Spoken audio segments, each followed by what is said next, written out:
Bismillahirrahmanirrahim. Assalamualaikum warahmatullahi wabarakatuh.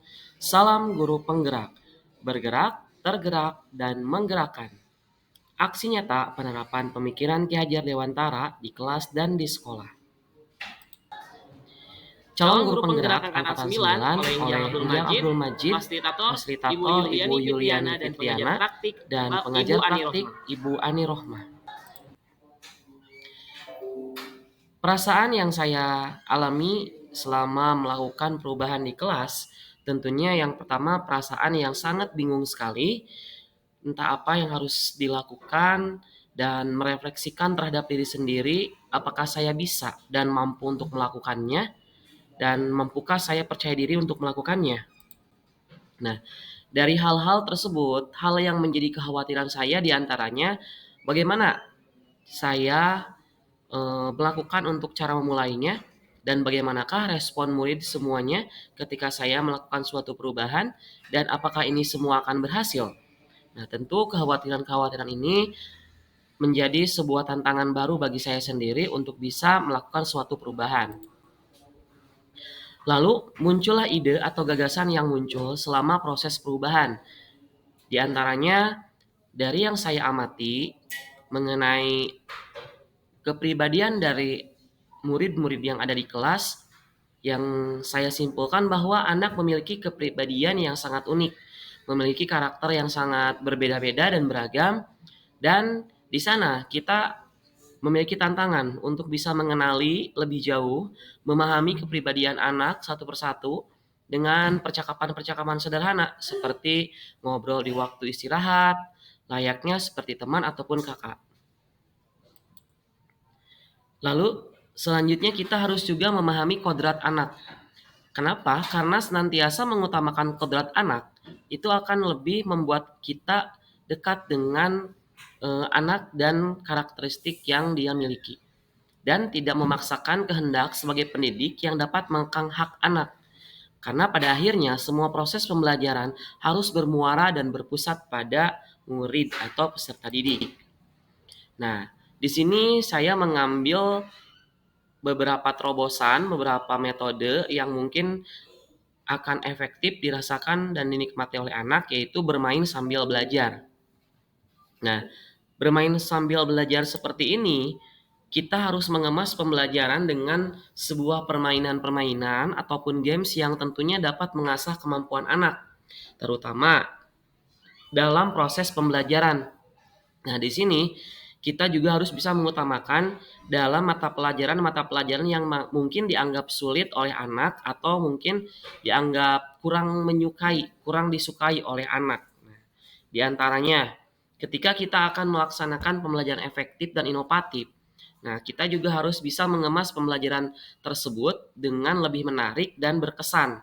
Contohnya, ketika kita mengemas pembelajaran matematika dengan menggunakan games. Nah, kita akan buat games ranking 1.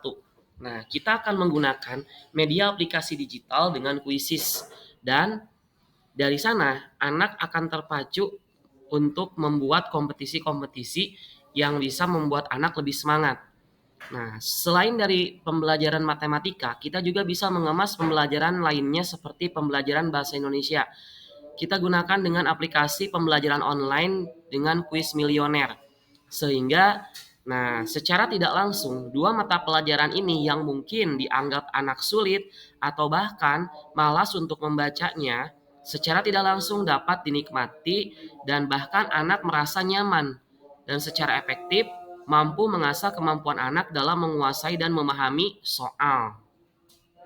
Nah, selanjutnya dari seluruh rangkaian pelaksanaan yang sudah saya lakukan tadi, nah di sini ada 3 tahapan khusus yang harus kita perhatikan.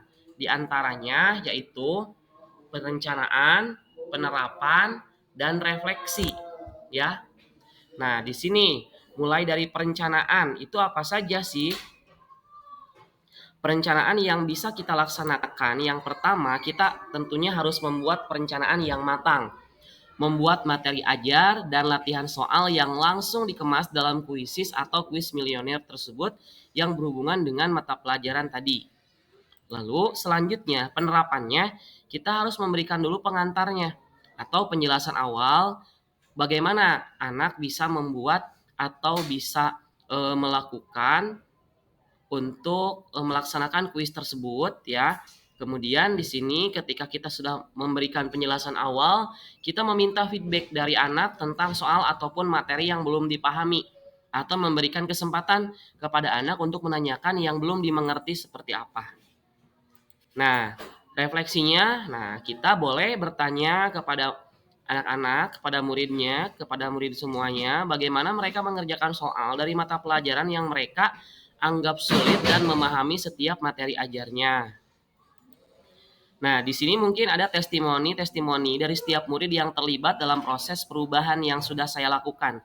Di sini kalau saya lihat di foto-foto tersebut itu sudah terlihat bahwa anak sangat begitu menikmati dengan kodratnya sesuai dengan zaman hari ini mereka menggunakan teknologinya dengan digunakan dalam hal-hal kebaikan terutama dalam menunjang mereka saat belajar gitu.